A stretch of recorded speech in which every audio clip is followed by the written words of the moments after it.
Well, it's Anthony McAvaney here from the Thought Connect group. We're about a minute or so away from kick-off time, so just take your time. If you want to say hello on chat, introduce yourself, you're more than welcome to do that. And we'll kick off at exactly midday Adelaide Central Daylight Savings Time. Glad you could join us. Really delighted to see you all here. It's great stuff, and you're in for a real treat with Beck today. The stuff that she's got to share with us is just huge. It's I'm just incredulous at the depth and breadth of Beck's knowledge. So yeah, stay with us. You're in for a real treat. All right, it has kicked over to 12 o'clock. So welcome everybody. As I said, my name is Anthony McAvaney from the Thought Connect group. I thought before we'd kick off, I'd just briefly provide a little bit of background into Thought Connect Group and the online portal thoughtconnected.com.au. You may or may not be aware that Thought Connect Group was founded in 2015 by John Munro, who's had an extensive corporate executive career, predominantly in the finance industry. And John, over his period of time, has worked extensively with business operators of all types and business sizes. And something that he realised, I guess, during the course of his career, and you know, if you're obviously running your own business, chances are you are if you're joining us today, that running your own business is not necessarily easy, and it's often difficult to get access to support and resources. And so that's really the driving force behind setting up the Thought Connect group. So it exists really to provide and to work with people who are self-employed, whether that be as consultants, coaches, advisors, mentors, counsellors and freelancers. The thoughtconnected.com.au is the online portal, understanding that we're getting people from all around Australia joining us. So that's what we're about, and feel free obviously to explore the website. Something that we're always open to do is to bring other people into the group as associates. So if you'd like to know more about that, just please make contact with us via the website, and John and I would be more than happy to talk to you about that. A few little admin things. We're recording today's session. We'll be muting all the microphones because if everybody's mic is open, we tend to get lots of horrible feedback and so on. But look, along the way, if you have questions or if you'd like to make comments during Beck's presentation, please do that, and I will be checking the chat box from time to time. Anyway, with that said, I think it's time for me to quieten down, and it's my distinct pleasure to introduce to you Rebecca Smith, Beck as she's affectionately called, from Smith and Wellness. That's Beck's own business. I'll leave it to Beck though to just tell you a little bit about herself, and then it's over to you, Beck. And looking forward to your presentation today. Thank you. Wonderful. Thank you so much, Anthony, for the introduction, and thank you everybody for being here. I really recognise that your time is very valuable, so I really hope that this hour together can make some impact for you and be something really, really useful for you to take away. So as Anthony said, I'm Beck from Smith and Wellness. So Smith and Wellness is the business that I started a few years back, looking at how we could actually introduce stronger mental fitness into business, into people who are working in schools, people who are working in the fitness industry, across a variety of different sectors. So wherever you are, my plan is to be able to offer you some skills and strategies that you can use to make your business and your life stronger.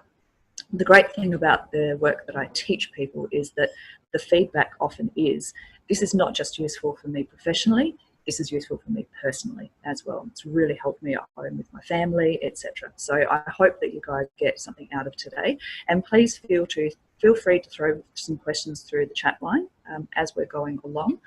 I really hate talking at people. And I know that in this kind of webinar type presentation, it is very much about talking at people. So as much as we can create a bit of discussion here, if you're throwing some questions forward, what I would like to do is to tailor this presentation so that it's useful for you. So any questions, please feel free to throw them forward. So I just want to apologise for this ugly yellow wall that I have behind me, I had this beautiful setting that I was going to be talking to you from today outside of a pool area. I'm actually talking to you from Hong Kong at the moment. I'm away on a working holiday, and I had this beautiful setting planned out for you guys, which was going to be lovely, and it is pouring down with rain outside. So I have relocated myself to somewhere inside that's a little bit more quiet and dry. So what we are going to be kicking off with is a little bit of an introduction as to why I'm doing the work that I do, really, because I think that sometimes the why is really, really important. It's something that we often miss.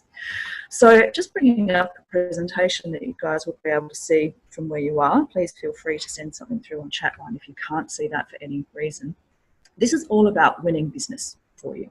And it's about winning business through understanding psychology and neuroscience, both for yourself, but also for the clients that you work with. So I founded Smith & Wellness with the idea to especially start to increase the mental fitness of people within the fitness industry. So my history throughout life, I had probably from about the age of about 15 through to 25, I suffered from severe depression and anxiety. And it was actually going to a gym that helped me to find the means to actually start to cope and to develop new strategies for myself to be healthier and happier. So I'm really dedicated to helping people within the fitness industry. However, for the last year and a half, I've also been working as the lead trainer for the South Australian Health and Medical Research Institute for their Wellbeing and Resilience Centre. So we work with people through with government organisations, small businesses, people who come in off the streets who are looking at building their wellbeing and resilience from personal interest as well. So the type of clientele that I work with is really quite broad. And my why is because I want people to connect with themselves and to connect with other people more purposefully. I really think that in this type of day and age, there's so much disconnection happening. We think that we're communicating and connecting by using social media and electronic devices, but a lot of the time what we're doing is we're actually avoiding a really meaningful conversation with people. So what I hope to give you today are some of the skills and strategies that you can utilize straight away to start to make your interactions with people more meaningful, which hence means that they will keep coming back to you for return business. So the type of work that I do is all about strengthening, really, and it's about strengthening the brain. It's about strengthening the brain and body connections as well. And there are three main brain hacks that I'm going to be offering you today, which are going to give you better buy-in with your clientele, but also mean that you are working in a way that is healthier, happier, and more effective for you. So the first brain hack that I'm talking about is to cultivate a growth intent, also known as focusing on the good. So we can get really lost on focusing on the bad things. And what I see happening in business quite a lot is that people start to market, they start to speak to people, they start to try to motivate people through fear. And they use fear incentives. If you don't buy X, then this will happen to you. If you miss out on this opportunity, then this will happen to you. And we know that tapping into people's fear system can be an effective way of marketing, but the research also shows that the engagement from those clients will be short term. In the long term, they won't keep coming back to you for repeat business because they don't like feeling that way. So ultimately, what we need to start to do is to learn how to focus on the good and to cultivate a growth intent, growth for ourselves, but also how can we help our clients to grow and to blossom rather than just plugging gaps, rather than just identifying what's wrong in your world and how can I fix it, because often what we're offering people is a band-aid solution. And what you want as somebody who is in business is to be giving people real value and something that they can benefit from over and over again. So I want to talk a little bit about the neuroscience and the evolutionary reasons why we end up focusing on the bad and not focusing on the good. So in our brain, we have this system which is a balance between the hippocampus and the amygdala. The amygdala, for want of a better term, is our threat detector in our brain. That threat detector will go off when we feel fear, when we feel alarm, when we feel threatened. So as cavemen wandering around, if we didn't have an amygdala to actually protect us, then we would have been very much in danger. So the amygdala these days still works and activates and kind of goes off like an alarm if you're getting too many emails in your inbox. If somebody says something to you that you feel upset by, you will still get that same threat detector going off as though your body was reacting to a snake rustling in the bushes. Now, the job of the hippocampus is to calm down the amygdala. The hippocampus draws in signals from other areas of the brain that mean that you can think more rationally. And what the hippocampus does is it actually brings rationality and reason to the amygdala, and it calms it down. So it says, actually, no, that rustling in the bushes is not a snake. I've just drawn information from the visual center. I've just drawn information from the prefrontal cortex. It's not a snake, it's a cat, and you don't have to worry about it.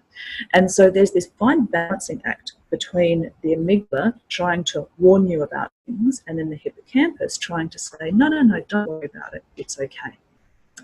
Now, the interesting thing, the neuroscience aspect I want to talk about here, is that people who are chronically stressed, chronically in these situations where it's go, go, go, do, rush, rush, rush, when you are experiencing stress quite frequently, what happens is the amygdala, that threat detector, becomes more and more active.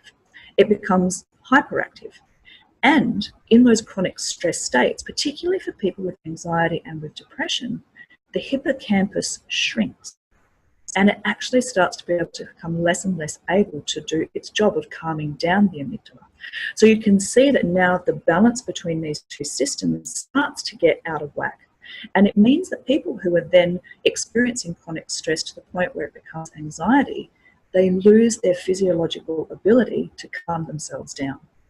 Now, the problem with this is that then even a small input or even a small threat can still then set off the amygdala. So it may not be necessarily what people would think is worth reacting to. Go, don't worry about that. It's just a small thing. But in the brain of that person, the amygdala is running in overdrive and they don't have the hippocampal capacity to be able to calm it down. Now, the great thing is some of the strategies that I'm going to talk about are simple and you can rewire your brain. So let's just have a look at historically where this comes from. I've already spoken about the caveman, right?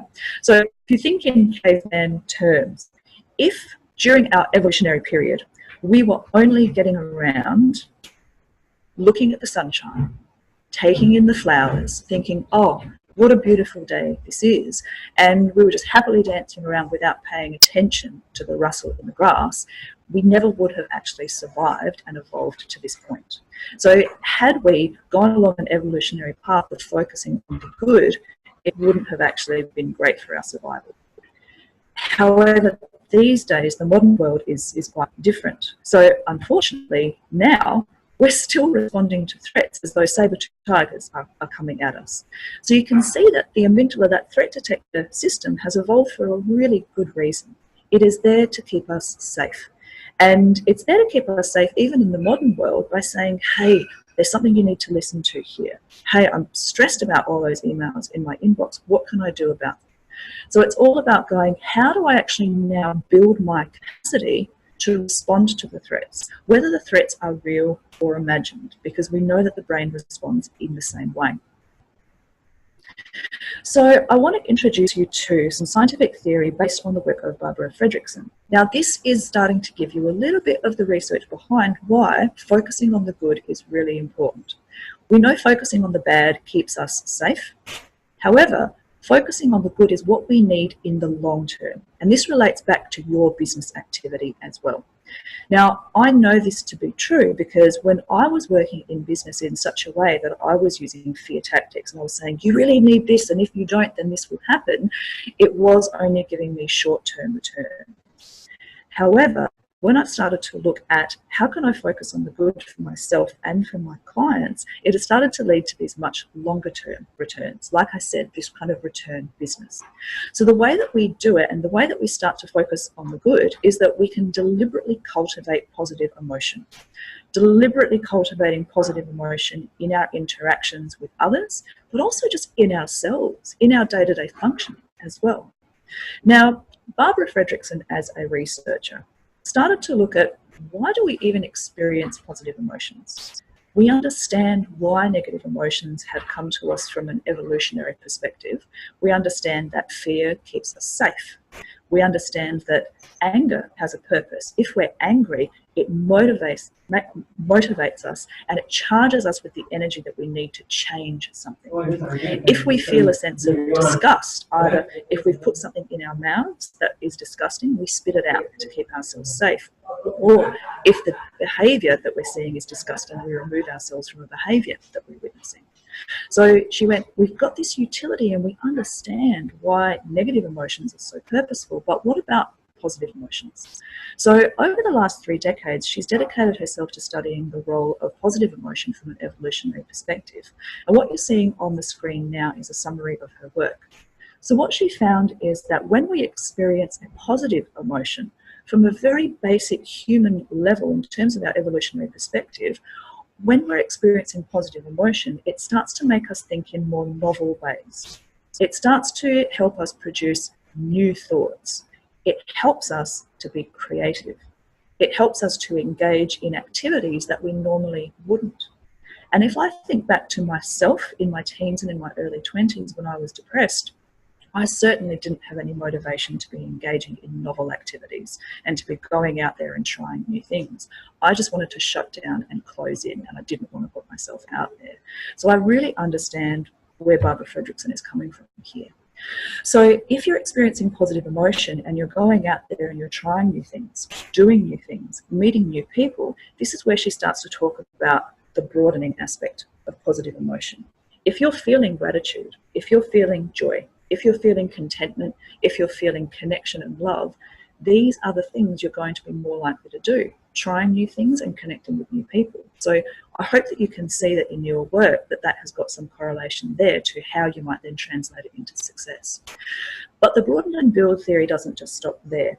Once you have started to broaden your perspective and to broaden your repertoire of thinking and behaving, what that then leads to, as you'll see with this spiral arrow, is that it starts to then build your enduring personal resources.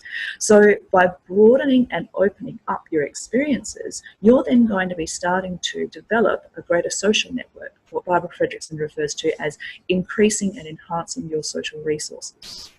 You will also be increasing your emotional resources. If you think about your emotional energy like a fuel tank, sometimes when we're stressed and that fuel tank is getting lower and lower and lower, and we don't have emotional reserve there, and then we hit rock bottom and we blow a fuse. This is where you might lash out at somebody. This is where you might shut down and completely withdraw. But if you can deliberately start to cultivate positive emotion, and we can, then it means that you can start to add more of a buffer in your fuel tank. You've got more in reserve. So yes, stress will still happen. Stuff will still hit the fan. But if you start to diminish those resources, if you then top up a little bit and then it drains a little bit more and you top up a little bit, you're not going to be hitting rock bottom. So that's how we improve our emotional resourcing. Plus, we also know that we think more clearly and we think more expansively when we feel better. So positive emotion also helps us to increase our cognitive resources as well. It literally makes us smarter. So as cavemen and as evolutionary animals, we actually needed positive emotion to build those social connections that keep us safe in the long term, to build the emotional resources that resource us and protect us in the long term, and also to build the intellectual resources to help us think on our feet more clearly, so that, yes, the negative emotions are very good at protecting us during the short-term threats, but when we're needing to be creative and thinking, oh, okay, this drought is going on for a while, and yep, we actually need to do some planning and some creative thinking about how we can work together as a tribe to protect ourselves. It was actually the positive emotions that over the long term led to enhanced health, survival and fulfillment. And when you have those things, it has this building capacity where you then are more able to feel positive emotions again. So this broaden and build theory is not just linked to those survival mechanisms from a very basic physiological and safety perspective, it also has these correlations in business as well.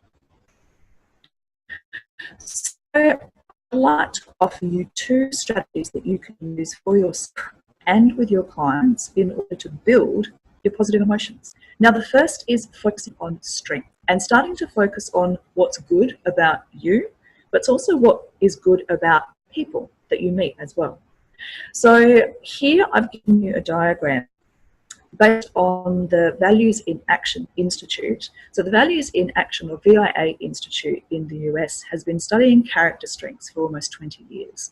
And they have found that cross-culturally, across the world, there are 24 relevant character strengths that they have found, which you can start to look at and go, oh, that applies to me, or no, that applies to somebody else more. And they fall under these 6 virtue categories. So wisdom and knowledge, humanity, justice, temperance, independence and courage are the 6 virtue categories. And you can see those 24 strengths that sit underneath those. What I would encourage you to do to explore this in more detail for yourself, because we don't have time to delve into this today, and seriously, if I had time, I've been to courses where I've spent an entire 2 days just on this topic alone. So there's a lot of depth you can go into with it, but suffice to say, just as an introduction to strengths today, if you know what your top 3 to 5 strengths are, and you start to use those in a deliberate way, we know that it can increase people's performance by up to 37%. It has positive impacts on your health, your cardiovascular function, and also your mental health as well. So physiologically as well as psychologically. So what I'd encourage you to do is to go to viacharacter.org, which is the website offered there at the top of your screen, and take the 15-minute free survey that they offer. With that 15-minute free survey, what you will then be given is a rank-ordered list from number 1 down to 24 as to what your greatest strengths are. And the survey is really, really useful because you can look at this and you can go, oh, well, I don't really know what they mean by appreciation of beauty and excellence, or oh, I see leadership is in there under justice, but I don't know, what does leadership mean to me? Is it different to what it means to you, to somebody else? And so you can kind of look at these terms, but when you go and do the survey, it asks you about each of these concepts in slightly different ways. So you can then link in and go, all right, so they ask you about social intelligence in 8 to 10 different ways. You go, oh, okay, right, and answer it accordingly. And sometimes you might be surprised that the results can be surprising. You go, oh, actually, I didn't realise that that was one of my character strengths. So these strengths of character, these are the things that we can use in our day-to-day life to make us healthier and happier, but these are also things that we can spot in others to then generate positive emotion in them. Now, in terms of business, if you are able to say to a colleague, an employee, an employer, a client, whoever you are speaking to, if you can spot what their strengths are and verbalize that back to them, the positive emotion that it elicits in them is a real connector between the two of you, and it makes them want to keep coming back to you and interacting with you, doing business with you, cooperating with you as well.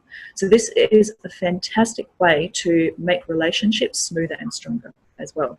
So for instance, you could say to somebody, good job, I really liked what you did there, and walk away, and they might go, oh, it was nice to, be given a pat on the head, good job. But if you can say, good job, you showed really good judgment when you made that decision, and leave them with that, it gives them something much more specific to link to. Go, oh, they really appreciated my judgment. And it triggers a part in their brain which links back into the hippocampus, which helps them to start to diminish any threat that they're feeling and helps them to experience positive emotion. Plus, the research also shows that when we're strength spotting in other people and we're saying, hey, you did a great job and I really saw that you were finding creative solutions there, it also makes us feel better as well. So these threads of connection and relationships, and also giving rather than just receiving good news from people, is something that we'll talk about soon in this webinar. But I now just wanted to transition into talking about, as we leave this up, one of the character strengths, which is not just a strength, but it is also a positive emotion, and it is also an action that you can take as well. If you look down at the purple square here, you'll see gratitude. You may have heard of people keeping gratitude journals. You might think that it's a waffly heap of crap, but the science around utilizing gratitude is really, really strong. In fact, one of the trainers that I've had in positive psychology was actually a resilience trainer who worked in the US military. And his job in the army was to go back to the battalions and back to the troops and teach them resilience skills. And one of those resilience skills for coping with adversity was gratitude. And he said it actually made such a difference, even in field operations, where they would be out, literally about to jump out of a helicopter, and they would all huddle around and they would yell at each other, "All right, men, one good thing. Give me one good thing, something that you're grateful for today. Now you, something that you're grateful for." And the reason that they did that was because eliciting gratitude in themselves and sharing gratitude with other people, again, starts to broaden that spiral. It starts to increase the cognitive resources, so they could think more clearly when they hit the ground. It meant that they were improving their emotional resources, so they were far less likely to fall apart under duress. And it meant that they were improving their social resources, so they were connecting with each other, cooperating much more, and they were far more successful on the ground.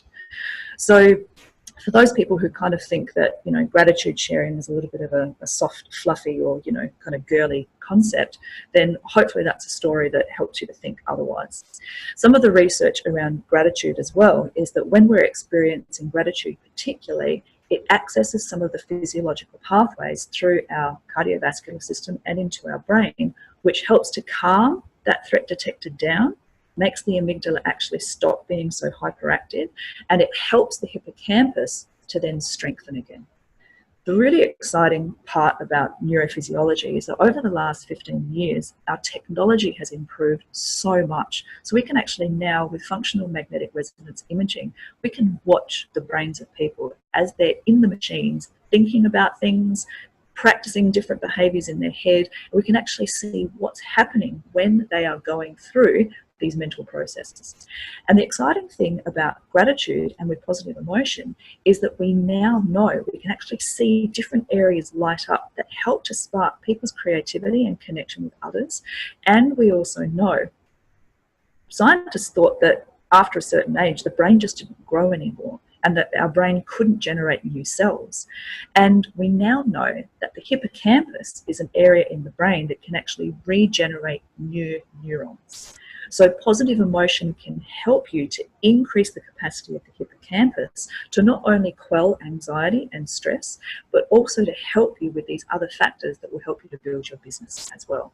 So gratitude, celebrating and finding strengths, two strategies that I would really encourage you to get on. Now, the next brain hack that I want to talk about, we've mentioned relationships a little bit already, but the second brain hack here is about connection. So in other words, listening with curiosity. The biggest mistake that I see people making in business is that, like I said before, one of the things I hate doing is talking at people. So if you can start to learn how to talk with people, they say that the best salespeople are those who actually talk 20% of the time and listen 80% of the time. Because at our most fundamental level, human beings want to be seen, they want to be heard, they want to feel valued. So how we can develop connection with others is through active listening, and listening with curiosity is one of the skills that we can take away from here. I just want to talk about the evolutionary basis of connection and why it is so fundamental for us in business. Now, the reason here is because, as you can see on the picture here, you've got the lone tribesman here who has been outcast from the tribe. Now, the person who was outcast from the tribe was far less likely to survive because of diminished access to food, because often human beings would hunt together, diminished access to shelter, diminished access to water, and also diminished access to love, which is really fundamental. So that person who was outcast was really, really at risk of, not only the psychological trauma of loneliness, which we know is horrible for people. That's why we put people in solitary confinement in prison as the worst kind of punishment we can offer. But also those physiological risks then of being outcast from the tribe meant that we were at far greater risk of not surviving. So the fear of not connecting with people, the fear of being rejected from others is so strong and so primitive for us. And this quote from Burmese really is about, we are reluctant to live outside tribal rules because we're afraid of getting kicked off the tribe. Unfortunately, in the modern day world, what this means for us is that we will often go along with other people's flow, and we will go along with the rules, and we will say yes to things that we don't want to say yes to, and we will pander to other people's needs because we want to stay connected so much. What does this mean for you in business? What does this mean for you in sales? What does it mean for you? It means that we often start to sacrifice our authenticity in favor of staying connected with the tribe, which has its own psychological risks. So what you might find yourself doing is you might be saying yes to things where your values are then being compromised. From the flip side, you may then be sitting across from a client or a colleague or an employee who is saying yes to you because they just want to fit in. They don't actually want to say yes to you. And they might walk out the door after having said yes, but they may act with a no. And I'm sure all of you have felt that sense of people going, yeah, that sounds like a really great idea. Yeah, everything you're saying is wonderful. And you never hear from that person again. You go, what happened? What did I do? And we start to question in ourselves, well, did I not use the right sales strategy? Did I not have the right pitch? And so we can go along and we can try to polish our pitch as much as we like. But if we're not getting to the roots of human connection and authenticity, then we're always going to be starting to sacrifice our own success. So the brain hack that you can use here is to actually start to get people on the same page where their mind and their heart and their gut all saying yes. And this means that you also need to be in a position where your mind and your heart and your gut are all saying yes as well. Because when these things are lining up and we feel inside our body the same as what our mind is saying to us, and logically we go, that's a good answer, and yep, that actually feels good in my body as well, that's when you're going to be having a far higher level of success. Now, how do you start to correlate these things? You've got a mind that wants to think things through to understand things, a heart that's all about kind of going, all right, I just want to feel, I don't want that tightness in my chest. I want to feel light and open. And you've got that gut sensation of going, oh, something feels wrong. I've got a twist in my gut, or I feel a bit nauseated. That doesn't feel quite right. How can you prevent this misalignment happening with the people that you're dealing with so that you can get yourself on the same page as them? And it comes back to authenticity. It's about real connection with people. And it's about listening so that you're not telling people what to think and you're not telling people what to do. This is about exploring for them, what do you want? Why have you come to see me? What I have seen happen over and over and over again in, my position as a purchaser, in my position as, somebody on the other side of things, just interacting with the world, is that if I'm the person who's trying to sell something, what I can see happening in the cogs in people's brains is that they'll go, right, I've got 3 things that I want to get across to this person. I want to push these 3 things. Rather than going, okay, I'm going to sit back and open up the floor to you and wait to hear what do you actually want from me. And then if one of these 3 things is a fit for you, then great, here it is. And you can talk about it very, very simply. But what I see happening a lot is that they're just going, oh, well, actually, what I think you want is this. And they then just try to force an agenda, right?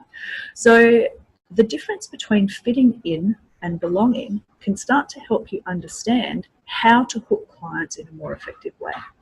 So from a psychological perspective, if we are working just to fit in, what we will do to fit in with people is that we will change our behaviors, our practices, and our values in order for them to like us. So even if you're just interacting with somebody in a store for 10 minutes, you might just say yes to them so that they don't get angry at you. And you'll be that client who just goes, oh yeah, that sounds good. I'll take your card and I'll give you a call later. And you'll walk away and you'll say no, because that person is trying to fit in and to be liked. Now, if the salesman actually gave that person permission to say no, and they actually opened up some space to go, you can actually be quite authentic here. We're not looking at fitting in, which is about changing your practices, changing your values, changing what you want. We're looking at belonging. Belonging is very different. Belonging is where you find a sense of acceptance from other people by expressing your true values, by behaving in the way that you would normally behave, and by being your true self. So there's nothing prescriptive here that I can give you, because I know that each of you here today come from a slightly different background. But what you can do in a broad way is you can give space to other people to go, and you know what? It's okay to say no. You can ask them, does this actually match up with what you want? You can ask questions of saying, does this feel right to you? You know what? I'm telling you things and, I'm giving you information that you're processing in your head, but how does that solution feel for you? How does that product feel for you? Because you might be able to sell something to somebody like that if you're forcing an agenda, but they might be the person who comes back and asks for a refund later because they were actually really peed off with the sales process. But if you can actually sell something to somebody, whether it's a product, whether it's a service, whatever it is, where you're aligning their mind and their heart and their gut, and you're giving them permission to belong authentically, not just have to change who they are to fit in with your agenda, they are going to recommend you to everybody they know. They're going to keep coming back to you. They're going to keep wanting to buy from you because they're going to go, you know what? They're just a really good person. Like, they actually really understood me. They really listened to me. And they are the neurophysiological correlates as to why it's really, really important to put yourself forward with authenticity. Now, again, I could spend a really long time on the topic of authenticity, because we could go into defining values, starting to look at, what values are, how you express them, which values are actually, authentically being expressed in a way that's actualized, you're actually doing them, which values kind of simmer under the surface and they're really true to you, but you're not putting them forth. Those are the aspirational values. But again, linking back to the positive emotions, if you go back to the VIA Strengths Finder, each of those strengths are a value in action. They are the things that are actually important to us that we put into practice in day-to-day life. So you could even use those 24 strengths as a framework for understanding values as well, and go forward from there to go, okay, if you know what you want out of the business that you are running, out of the business that you're in, out of the business that you're helping, and you can then help somebody else find, okay, what are their values, and you can help them to match up. That's really where you start to get a strong link for success. And this is where we're taking our next discussion into practicing purpose matching. So the third brain hack comes off the back of positive emotion and comes off the back of connection, and it now links to purpose matching. Because if you've heard of Simon Sinek, who talks about the whole why, so he's got this whole concept around starting with why. And if you can actually practice looking at, well, why is somebody doing something and why am I doing something? If you can get them to overlay, and if you both have common ground in your why, it's going to really, really help you to then build that repeat business. So let's have a look at the difference between hedonic and eudaimonic well-being. I'm sorry if it's getting a little bit loud in here too, but make sure that I speak up a little bit. So hedonic well-being, as you can see in the picture here, is about the pursuit of pleasure in the short term. And you'll see why this links back very, very shortly. So hedonic well-being is going out and having a quick buzz, having a drink, having a meal. Pleasures that last, but they're only temporary. Now, hedonic well-being is very different to eudaimonic well-being, which is longer lasting pleasure. or the more deeply inherent pleasures that we get from giving and from helping other people and from living life with purpose. And I found a great visual from a website called Thrive Global a little bit earlier, which actually differentiates quite beautifully.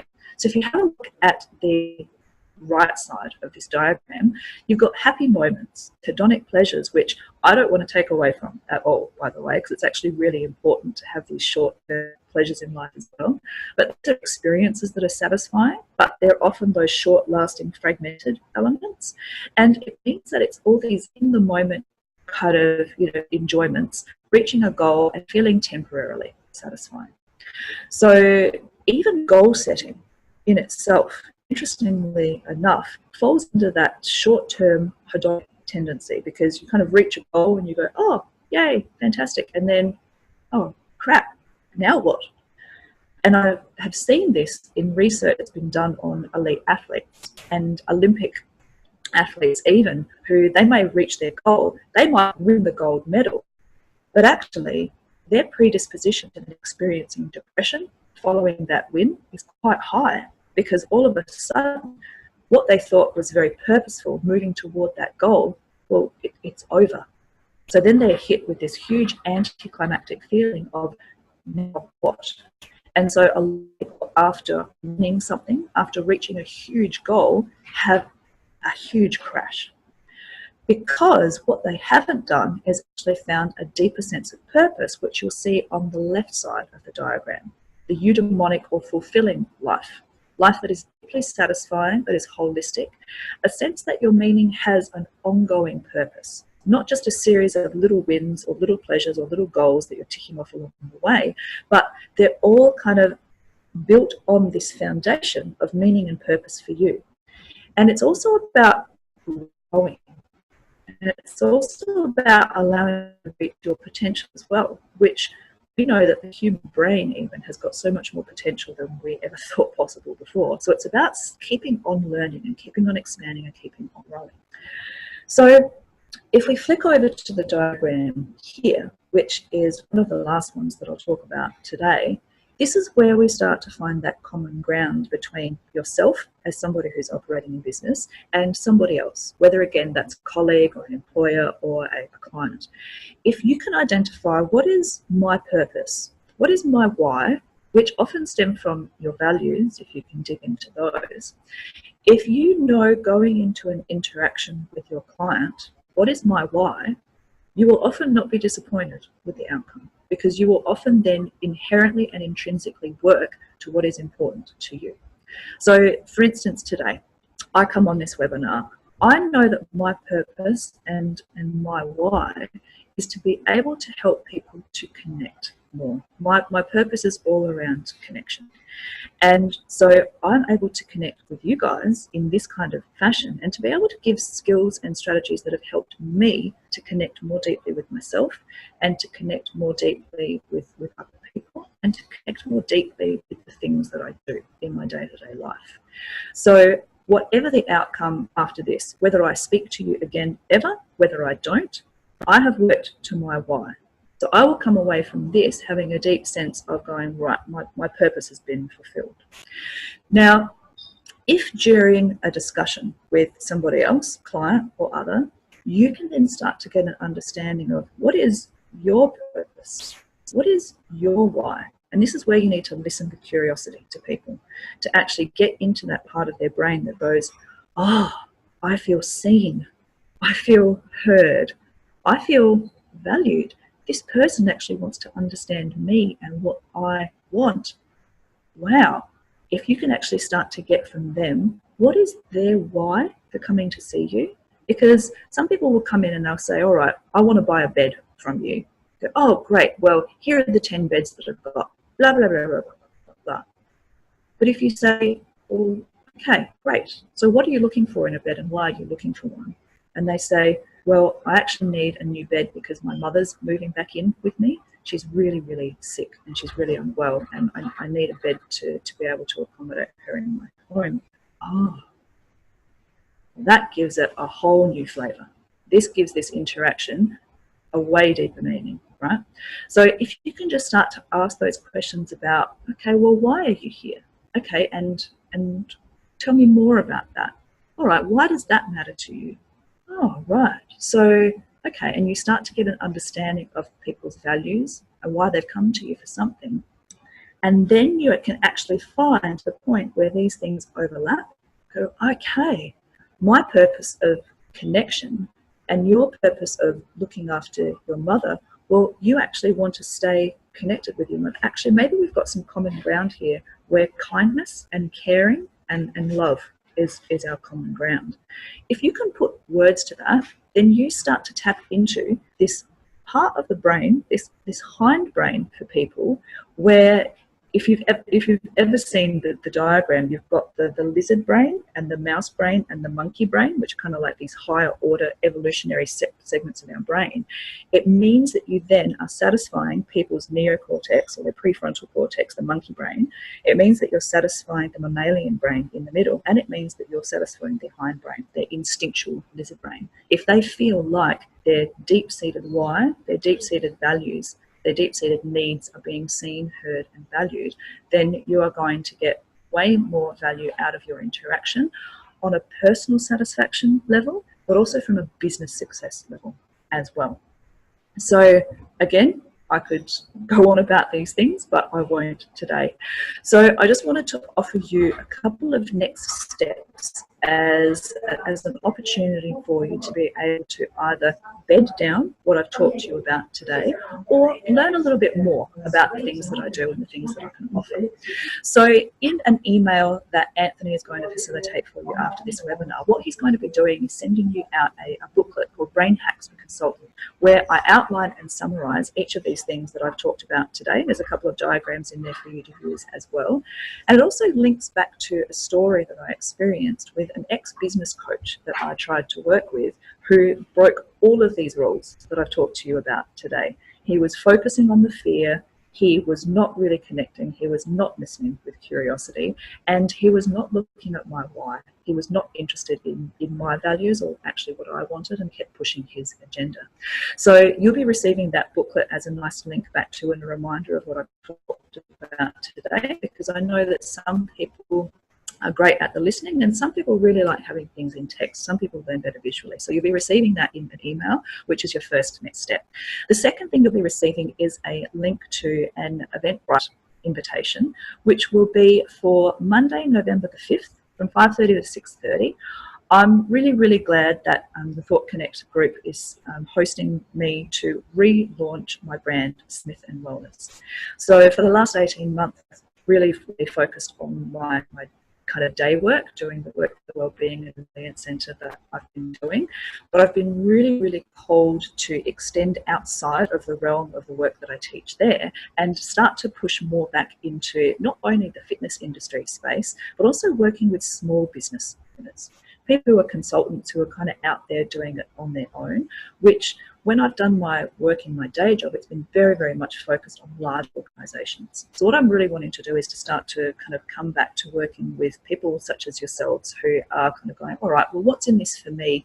How can I start to make an impact on the world as a consultant and as somebody who's kind of going out there on my own? So on Monday, November the 5th, there's a free launch party that Thought Connect Group is throwing for me. So there'll be wine, there'll be beer, there'll be juice, there'll be cheese. What I'll be doing is telling you a little bit about my family story and why I've started to come into doing the work that I do now, and offering you some new pathways for digging deeper into mental fitness. So the 3 strategies that I've talked about today are kind of like the fundamental underpinnings. And on top of that, I've got 10 other layers of work that I teach. So the second link that you'll be receiving is a link to a 6-week mental fitness boot camp, which won't be starting on Tuesday, November the 6th. So that will be running around the same time as today, noon, for an hour a week for 6 weeks. So that's for people who are wanting to prepare themselves for the stress of the silly season and start with Christmas in a better way. And also people who are wanting to start to make a shift in the way that they do business in 2019. Because a lot of us looking back at this point of the year are starting to get a bit tired and go, man, what can I do differently next year that will help me?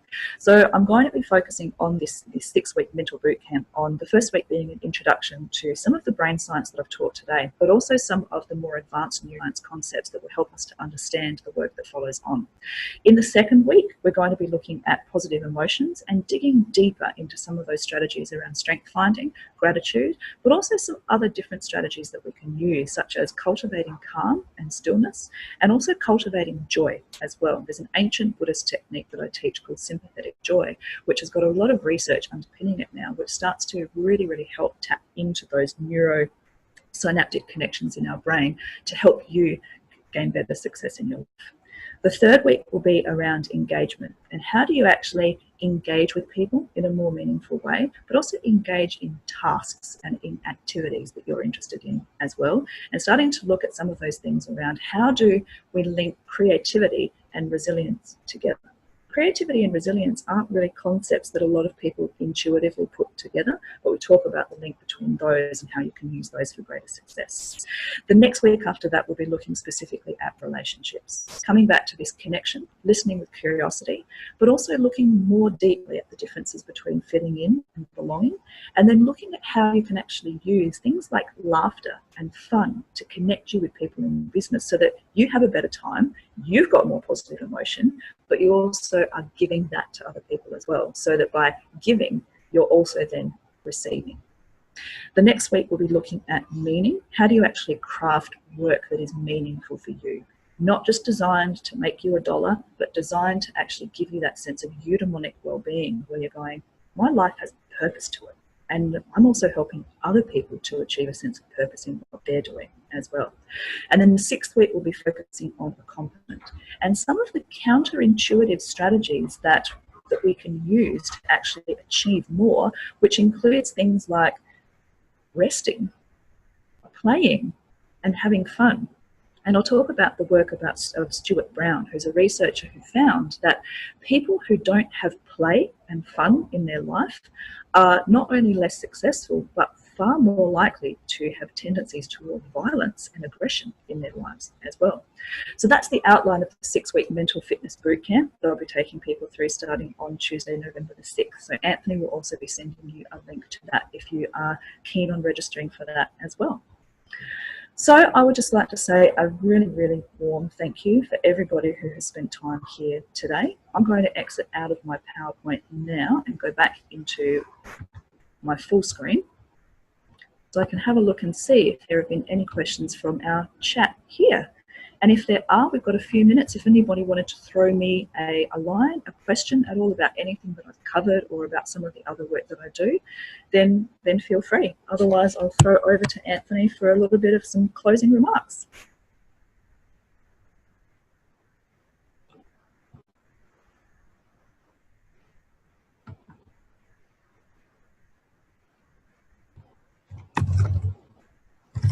Thank you, Dan. That's kind.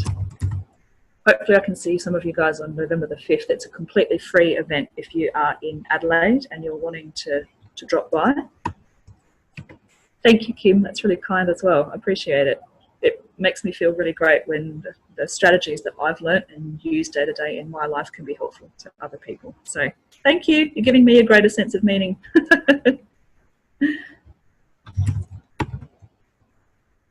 Thanks, Annalie. Lovely to hear from you. Oh, thanks, Gary, as well. Thought-provoking. That's lovely to hear. I like to be able to stimulate new connections for people.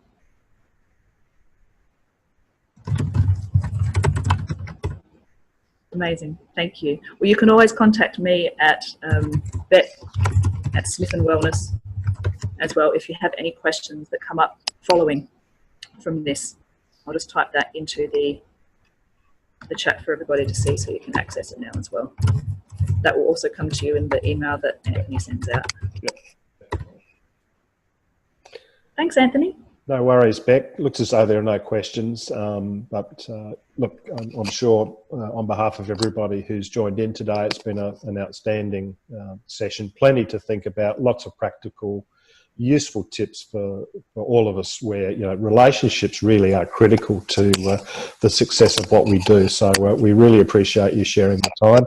And yeah, as Beck has said, I'll be sending the follow-up, the recording of this and those links that Beck mentioned. Hopefully that will get to you tomorrow. It just depends on how quickly this downloads and uploads and all the other sort of admin that goes with it. And I guess just on a final note to reiterate that we here at Thought Connect, we're always looking to bring other people into the fold, particularly to join us as full-fledged associates, to take advantage of some of the coaching, mentoring and the other sorts of resources that are provided as a member of the group. But let's leave it there. Beck, once again, thank you, and we'll close the meeting now. And everyone, have a great day and a great weekend, which is coming up soon. But thanks again. All right, bye now. Thanks, everyone.